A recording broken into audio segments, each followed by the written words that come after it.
Hello, sister. Well done for arriving here and welcome to Module 2 of Discovering the Transformative Power of Your Emotions. I'm so excited since this has been my life work, learning the different ways emotions manifest themselves in women's psychic has been my life journey. Everything I'm about to teach you was written with tears and blood and uncomfortable emotions. The core principle of what I'm about to teach you might conflict with everything you were taught and programmed to believe around emotions. Therefore, I suggest coming back to this module every time you notice you're falling back into familiar patterns, behaviors, or thoughts which no longer serve you, but still keep you stuck. All right? So, ready to dive in? Let me start by saying that your emotions are an energy that is meant to move throughout your body. They are called emotions for a reason. The movement of emotions is natural and is part of nature. Okay? This is not something for you to move or for you to do. What creates mental health symptoms, despair, harming habits, or simply stuckness is the barriers we had put which block our ability to experience our emotions. So it's actually our resistance and avoidance to meet our emotions. Now, this is a big secret that can unlock this access for you, sister.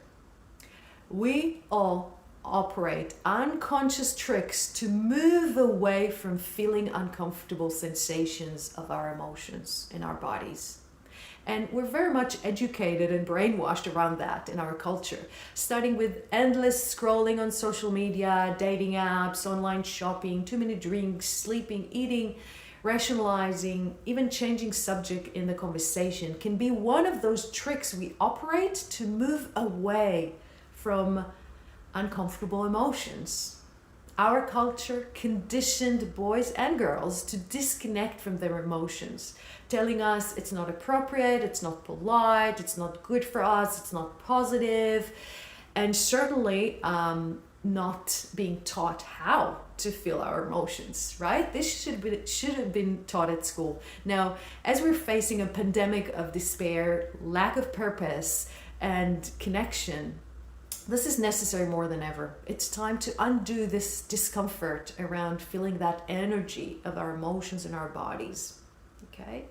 And we can shift things for ourselves and the planet by doing so. Now let's start with creating a little map for you with a few basic emotions.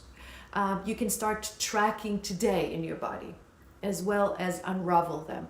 Keep in mind, your conditioning had taught you to move away from them and push them down.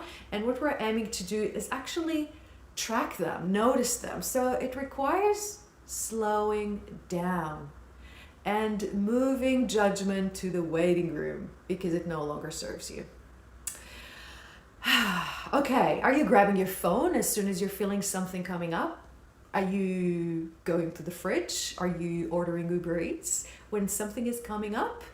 Are you becoming frustrated, angry, and anxious when something is coming up in your body? Let's explore it with curiosity and compassion and zero judgment, ladies, zero judgment. Okay. A few basic emotions for us to cover. And again, this is just an intro. Feel free to jump in more of the trainings in the future. Let's start with anger, right? Anger comes up when our boundaries are being crossed or as a response to a threat, physical or emotional. And it brings this powerful bodily energy which allows to protect or attack. This is not bug in the system. Your anger matters. It will allow you to say no. Fear, for example, comes as a result of a threat. It brings an automatic fight, flight, freeze, or fawn response to promote survival. We don't choose which response will occur in our body, but the one that will be chosen will promote best chances of survival. Your fear matters. It signals danger, either psychologically or physically. Let's jump into sadness. Sadness appears when we lost something or someone. It can be an actual death, but also losing something or someone that was meaningful for us. It brings that energy of slowing down that makes room for grieving, but also signals others that we're coping with something, that we need support. Each one of the emotions has a function. It's not a bug in your system. The juicy part of this activation is the fact that emotional wave doesn't stay for long if you let it rather than resist. What creates the problems is not the emotions, but our resistance to fully experiencing them. I'll say that again. The shield you're using to protect yourself from feeling your feelings is that thing that doesn't let you move and keep you stuck and create mental health symptoms in your life. Healing is natural. The resistance creates our addictions and unhelpful habits. If you want to learn more and master emotional power so you can dive into mastering this sacred energy, look up my advanced training, Emotional Magic. What is important to take from this module before moving into your second exercise is emotions are not a bug in your system. They are a crucial energy that tells you what's happening for you or what had happened to you in the past. So let's start listening. See you, ladies, in exercise 2.